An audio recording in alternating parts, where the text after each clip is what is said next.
We are live. First thing we got to do, Matt, is share the business page, and we'll get rocking and rolling. Sounds good to me. All right. Got a great podcast coming. A little fourth quarter update for everybody out there. Let's see. Come over here. Yeah, that's technology. It's a blessing and a curse. Don't tell me what. All right, now Sometimes we got, more now than we a curse. got. Whoop.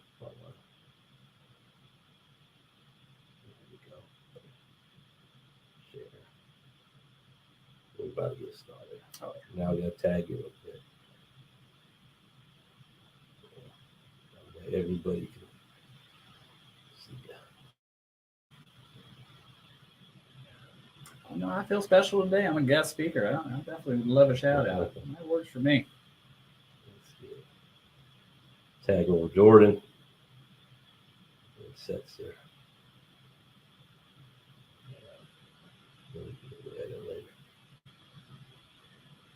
All right, let's get started. You ready? Sounds good. And welcome to the Super Terb Podcast. I'm your host, Michael Terb, your local real estate expert with the Terb Group, Coldwell Banker, HPW. And welcome back to the Super Terb Podcast. This is where we talk real estate, business, sports, and beer in the triangle. And today I thought would be a great day. It doesn't seem like it, but guys, it's mid-November, and we are in the fourth quarter of this year. It's hard to believe. And it doesn't seem like too long ago. We were doing the mid-year review of the triangle market, and man, have things changed. I have a special guest with me, Matt Little. Say what up. Hello, my friends. It's Matt Little, buyer's agent with the team. We're happy to be here. Yeah, Matt, we're honored to have Matt here on the Terb Group. He is one of our best agents in the area, and I thought it would be good for us to spitball together just what we're seeing. I want to hear what you're seeing on the market. On the buyer side, we'll talk seller side, we'll talk rates, we'll talk what we think maybe it's going to be coming down the chute in 2023, and I think we're going to have a great conversation. I think so too. Are you ready? So we're going to take a quick little break, and we're going to be back on the other side with Matt Little and our market update. See you in a second. And welcome back to the Super Terb Podcast. And I'm your host, Michael Terb, your local real estate expert with the Terb Group, Coldwell Banker, HPW, aka Super Terb, aka Coach Terb. It's hard to believe we're at episode 59 of the Super Terb Podcast, where we talk real estate, business, sports, and beer in the triangle. But I've got Matt Little here with the Terb Group in studio and on virtual land here on Facebook, YouTube, and LinkedIn. Say what's up, Matt. Hey, everybody out there. It's happy to be here talking turkey. You know, Coach and I, we sit down almost daily talking about stats, the market, and the rest. It's nice to be able to share it with you for the holidays. Yeah, so something I did, halfway through is I do every quarter I try to do a market update just on what's going on because we're getting a lot of questions. And the first thing I want to address, guys, the elephant is in the room. That's what I tell all the buyers that we're sitting down with. The elephant's in the room. Let's address the elephant in the room. As I say, interest rates have gone up. Probably since the last time we did our mid-year review, probably rates at that time were probably in the fours. Now we've gone into the high sevens. I think just recently we're in the sixes, a little bit all over the place. But what it's done is kind of push some buyers onto the sideline. At the same time, people are still buying. People are still selling. I think it's just the education's key. So, Matt, tell everybody out there what you're seeing and maybe some of the things that you're hearing from the buyer side. So what I see, it's more shifting to savvy buyers. So the optics of what you're seeing, on the news and the market is doom and gloom. The rates are too high. There's a bubble, and it's pushing a lot of these buyers out of the market. Now, I would say what I'm seeing is a lot of my buyers who could not purchase in 2020, 2021, even 2022 in the beginning, they're coming off the sidelines, and they're saying, okay, even if this mortgage, which is artificially higher than what it would be normally, the same as if it was lower in 2020 and 2021, they're saying if I can purchase a house and qualify for it and actually be able to get a deal on it, quote unquote, and be able to secure it, it's a win-win. You can refinance in a year or two from now as a conversation they're even having with me, and I don't have to bring it up, which I think is beautiful. But I'm seeing it's more geared towards smarter buyers. Everybody's sitting on the sidelines besides the people who have already been waiting to get into a home. And we can't preach enough. Now, we don't want to tell everybody because we want our clients to get those deals. Yeah, exactly. But if you're thinking about buying, whether you're an investor where you're cash and you're able to buy these homes and you can compete in a better market, or you're a buyer where you say, okay, the finances make sense. How about we start earning some equity and some wealth in real estate? for me, I think it's a very, very good time to buy, despite what you hear on the news. Yeah, I think so much of it is, we've had such low interest rates really for half a decade. Going back, I remember in 2016, coming out of the recession, the Great Recession, as we like to call it. I remember that's when rates got down to 4%. And since that time, they hovered there, even got to threes. And then we saw during COVID, even in the high to mid twos. Yeah.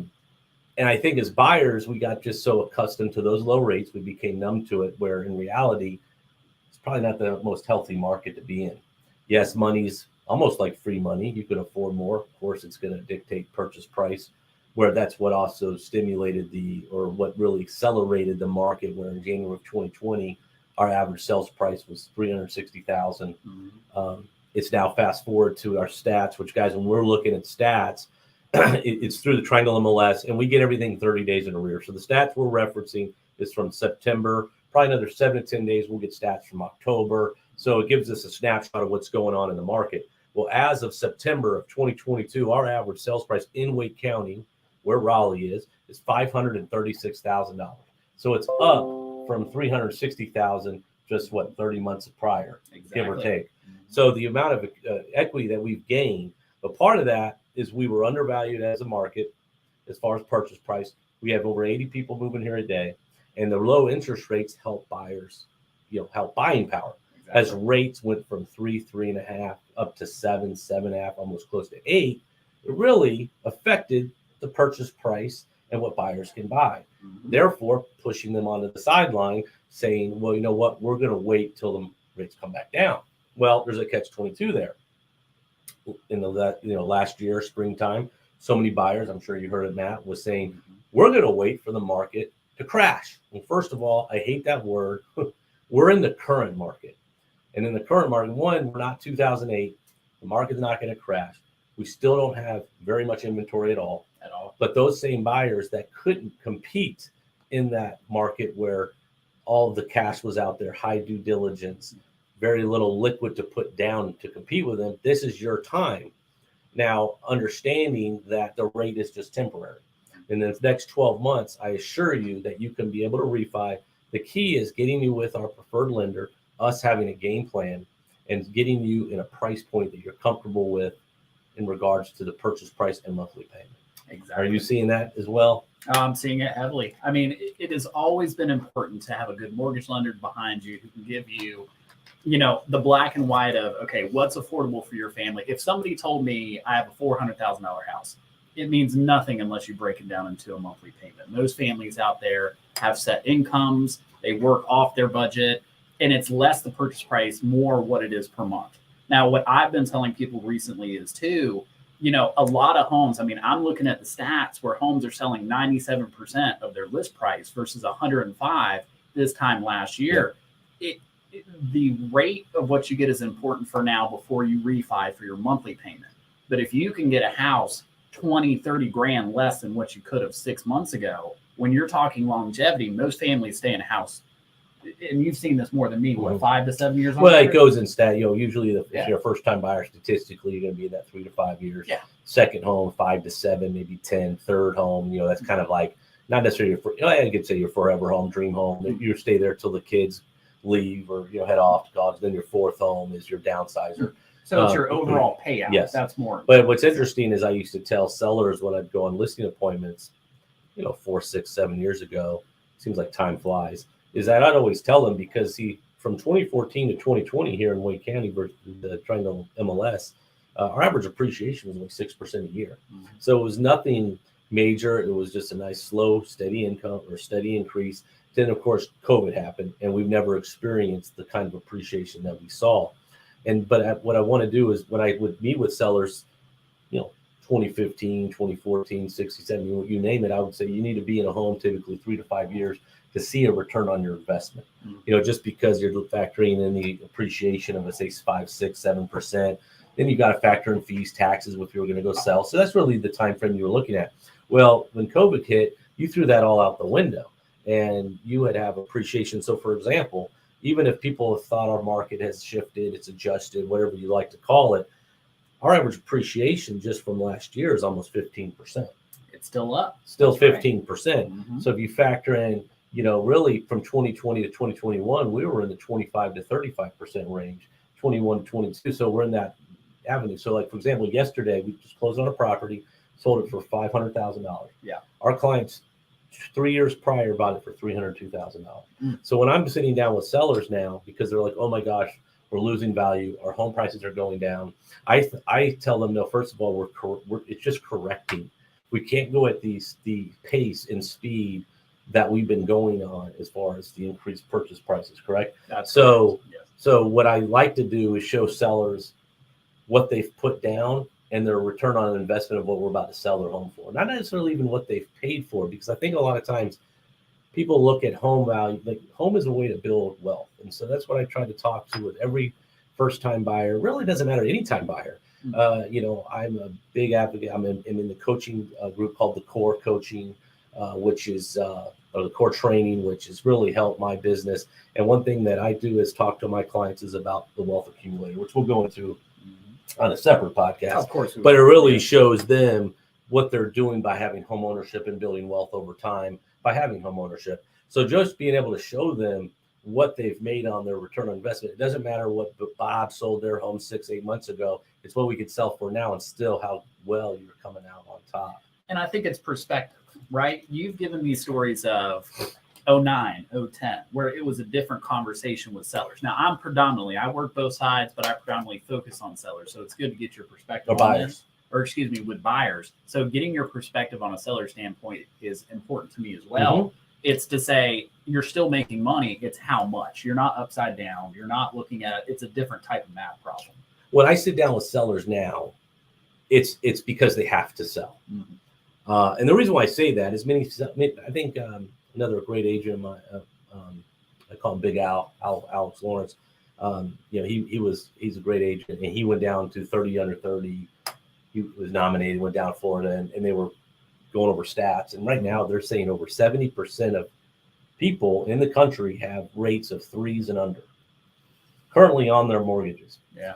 So to sell that and go buy something, where the rates could be double that, there's a reason you have to sell. Yeah.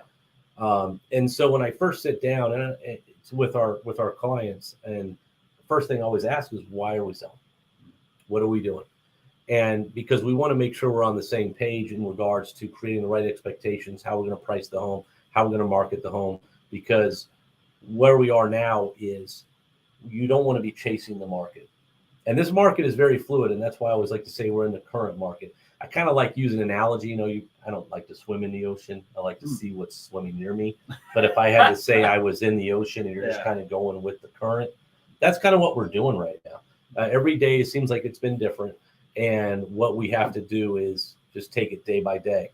Fannie Mae has come out and said by springtime, our rates will be back in the mid-5s.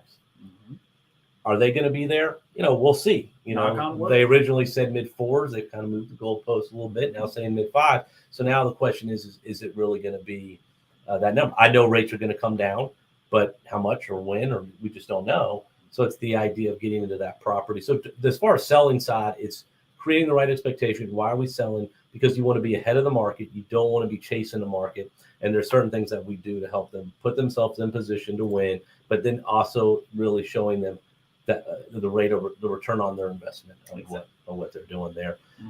As far as buyers are going, what are some things that you're helping them with say our preferred lender, with different programs to help them maybe with the higher interest rate? Now, a couple different things buyers are doing right now, because you're having to think outside of the box, right? To get the lowest payment that you can and qualify for as much as you need, right? You don't want to be under or overqualified. You want to hit it right where you need to be. A lot of people are doing what's called 2-1 buy downs. And we have great lenders who are very versed in this that can go into it further. But what you do is you prepay, and you can negotiate with the seller to pay for this, because buyers now have the leverage to do so when you go under contract, to buy down your rate temporarily, long enough for you to go in 2 years down the line, 1.5 years down the line, to refinance when those rates get to the point where you're comfortable again.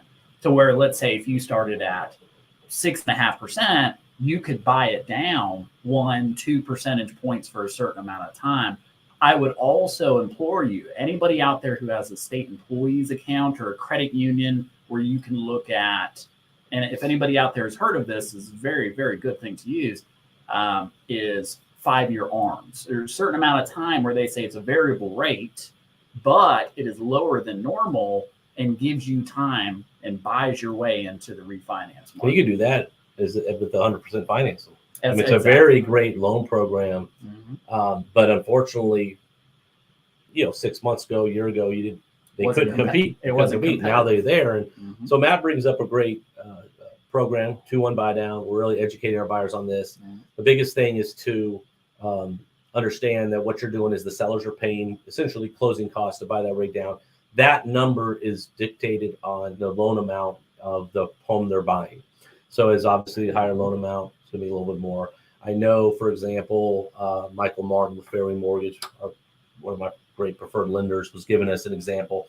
I want to say like at a $450,000 purchase price, 10% down, the 2-1 buy down cost was around $8,500, give or take. I don't want to be exact, but it gives you an idea. So if you go and find that property, and instead of getting $8,500 or say $10,000 off the price, what you're going to do then is finance that into the home. Seller pays for it. Sellers have to pay the buy down, and then that rate, as Matt was saying, will, let's say if it's at 7%, that first year you'll be at 5, second year you'd be at 6, and then the third year, if you have not refinanced by then, would cap at the current rate in which you originally locked. I think that's the key, is that you have to qualify at the rate that's currently there. You can't just qualify for 5. You got to qualify for the rate at which is current time. So that's something we're seeing a lot of. Also, guys, the last couple of years, I know I keep saying that, but that's all we've been really going. We've been going about 200 miles an hour. We've looked at days on market as like dog years. If there was a home on the market of 5 days, that felt like 35 days for us, right? So now it's taking a step back. We have buyers waiting, maybe cautiously looking, saying, okay, I'm ready to do this. The idea is to find those homes that have been on the market, say 14, 21 day window. Chances are they've probably already adjusted their price. It's not necessarily that it's overpriced, because they're going on numbers that are the closest to them. I know when we look at comps, we only look at 30 days back pending, because we don't want to look too far back, because those numbers are essentially irrelevant to us right now. But it's finding those homes to where then, as Matt was saying, we can negotiate, whether that's off the price, closing costs. There's a little more leverage there, as well as something that we're seeing, and people that are in the state of North Carolina listening to this, is you've heard me talk a lot about due diligence money, which due diligence money is something that we give at the time of contract, once you're under contract, and it's non-refundable funds to the seller to decide if you want to buy the home. So that due diligence period is usually 21, 30 days, depending on what's negotiated. And that's your time as a buyer to decide if you want to buy that home. It's essentially like paying rent. You can back out for any reason. You perform all your inspections, you do your appraisals, you get loan approval. You can ask the seller for repairs or credit in lieu. The sellers are not required to do anything, but they also want to get to the finish line. Well, the last couple of years, the due diligence was so outrageous because buyers were doing everything they could to win. I'm talking $25,000, $50,000, $100,000 due diligence. Now we're actually getting back to where we wrote an offer today for $2,000.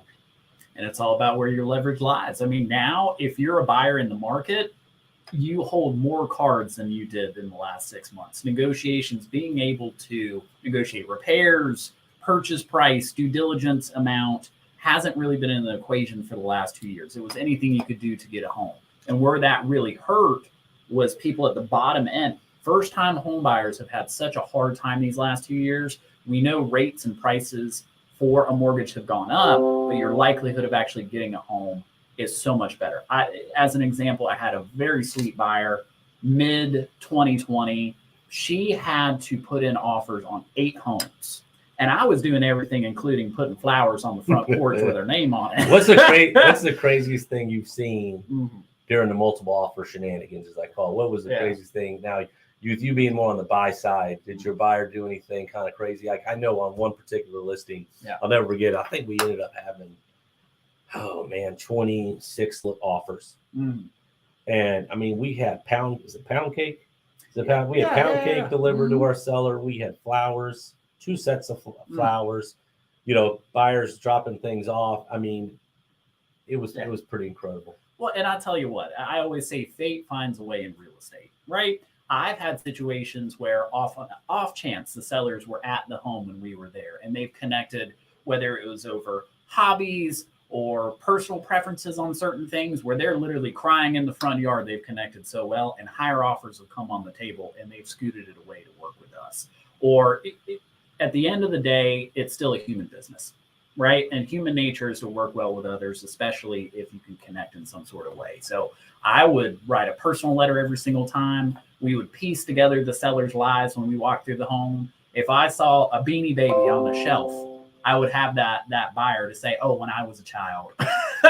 Yeah. Anything you could do to really get a leg up and be able to win a home, you would do. Now, what's more important is what's a fair price to the seller? Because yes, you can negotiate, but you want to see what's actually a value to both sides. There's always give and take. Everybody hurts and everybody wins at the same time. If any real estate agent tells you differently, you may want to think about using them. No, it's pretty incredible. Yeah. So real fast, let's go over some stats. Yeah. I know I meant to do that at the end of the podcast, but we already started talking. Once That's we why had I knew so much fun. I knew once you were coming on that we were going to have a great time in regards to the conversation. So stats right now, guys, as of the last stats that we received to Triangle MLS for Wake County, the average sales price is up, like I said, almost 15%. We're sitting at $536,503 for the average sales price. We're up from $467,872. So again, just 12 months, just under 15% appreciation. Days on market's gone from 8 days to 22 days. Now, there's a lot of factors that go into days on market in our area. And one of those that a lot of people don't talk about is that pretty much we don't have coming soons anymore. Not that we can't do coming soon listings, because that, when they started coming soons years ago, it was really designed to say, hey, you know what? We got to put carpet in. We're going to paint. We're going to do some things to prep our house to sell. And we're going to put that coming soon sign in the yard. Because you know why? My neighbor has mentioned that they have a friend that wants to move here. We want to be able to give them a heads up. As the market shifted in such a significant seller's market, coming soon was a lot different as a marketing strategy where people were putting on all their photos. They were doing videos, essentially having it ready for sale. The only caveat is with the coming soon is you can't physically enter the house. You can only look at photos. The great thing about a coming soon is that when you go on MLS, which if you decided to go coming soon, you have to have an MLS within 24 hours, is that the days do not accumulate on MLS. Now, what I would tell our sellers is on Redfin, Zillow, the third-party sites, they would accumulate. But no one really cared about that. It was the MLS. So you could actually have a coming soon for up to 30 days without the days affecting or starting to accumulate. So sellers did that, and that's what brought on all these sight unseen offers. Come last May, or this past May, it was May 17th to be exact, the Triangle, the MLS said, hey, listen, you can do coming soons now, but once you go coming soon, it's accumulate. And I think they did that because I think not all the agents were up and up coming soons. They were not, some people were getting it, not us personally, but I just think hearing the grapevine, as well as for what people were paying to get a home sight unseen. I mean, I sold one home for $100,000 around, for $80,000 over asking, with $50,000, $100,000 due diligence without even physically going into a home. And then those buyers, Buyer's remorse. Buyer's remorse. Yeah, they buy so much out, but they didn't disclose. And then lawsuits from started coming.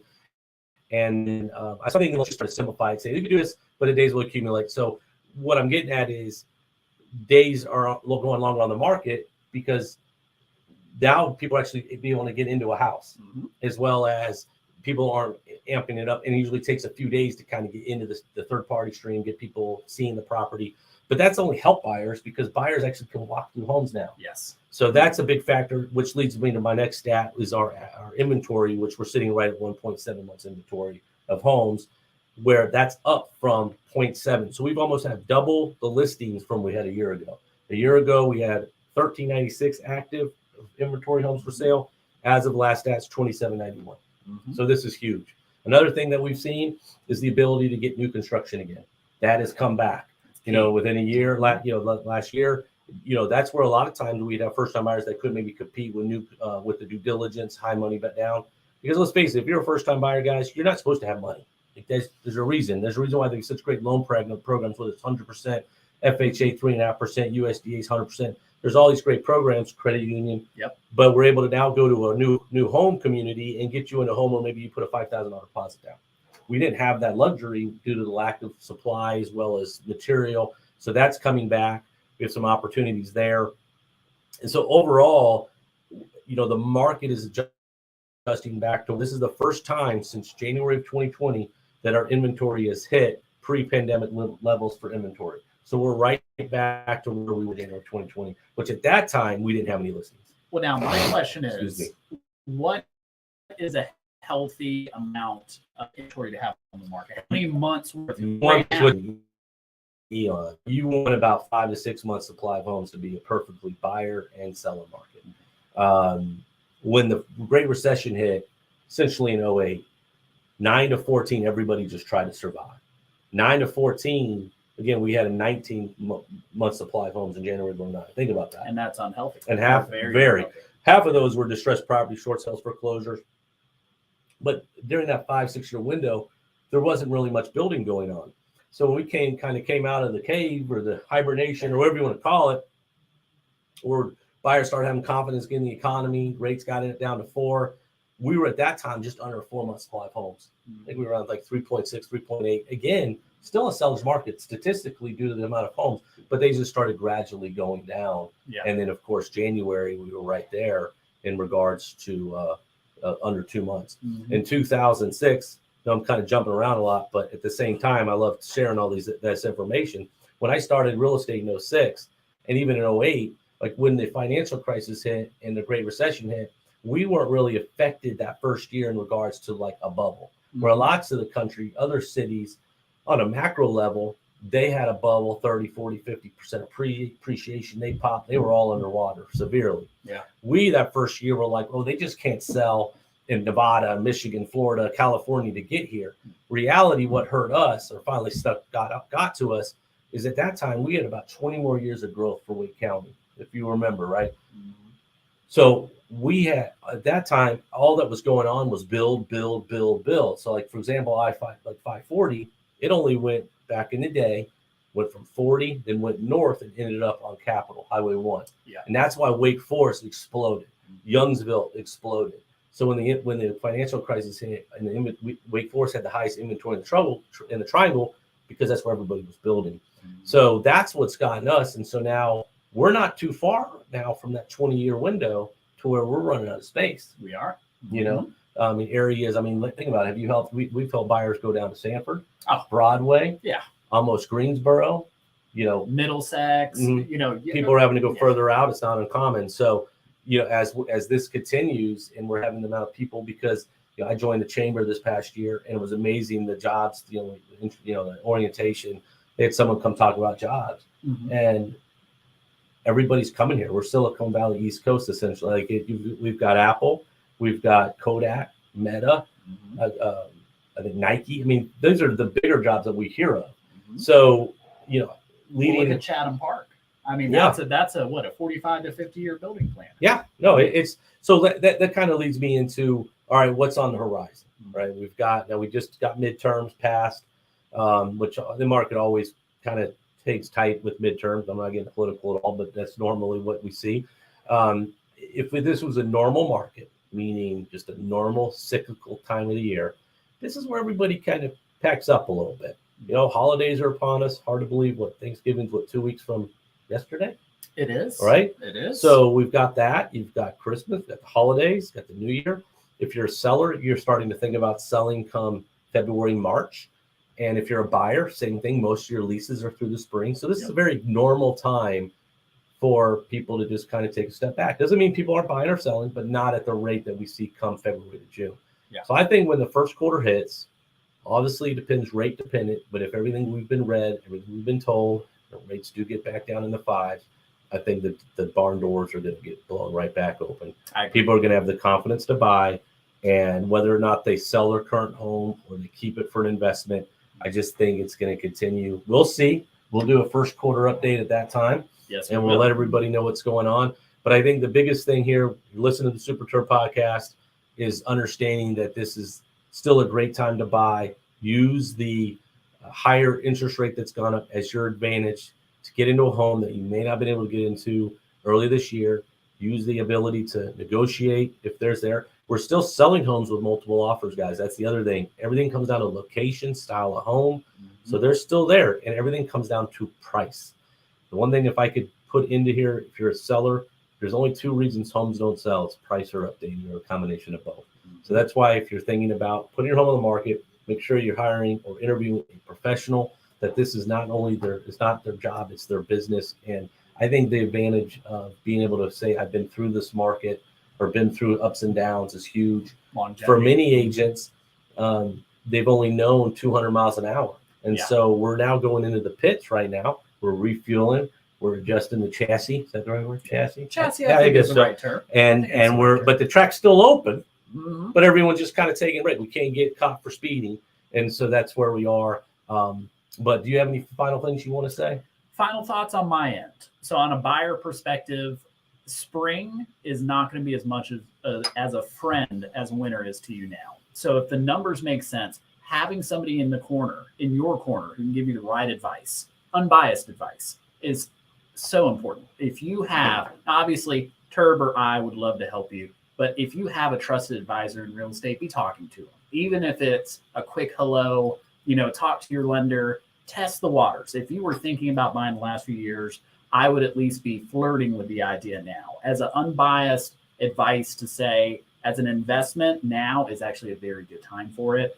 Sellers, Terb is fantastic. You just had a video, I think it was yesterday, the day before, to say if you're going to be selling in the spring, be thinking about what updates you need to be doing, whether it's carpet, whether it's paint, whether it's, it's having that plan set in place now, to where whether you buy now, whether you sell now, or whether you wait to the future, you're ready.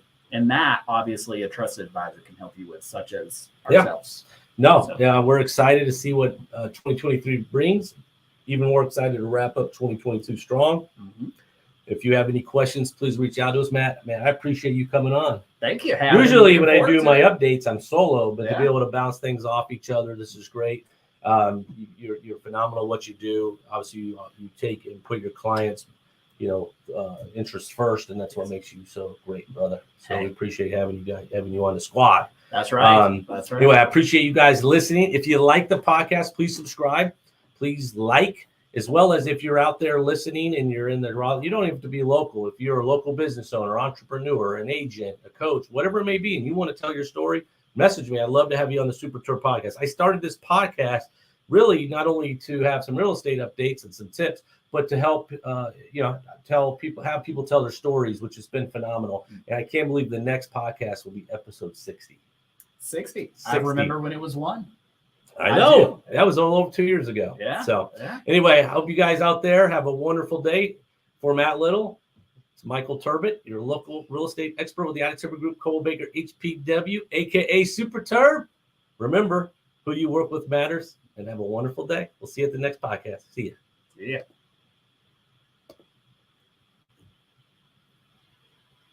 Yeah.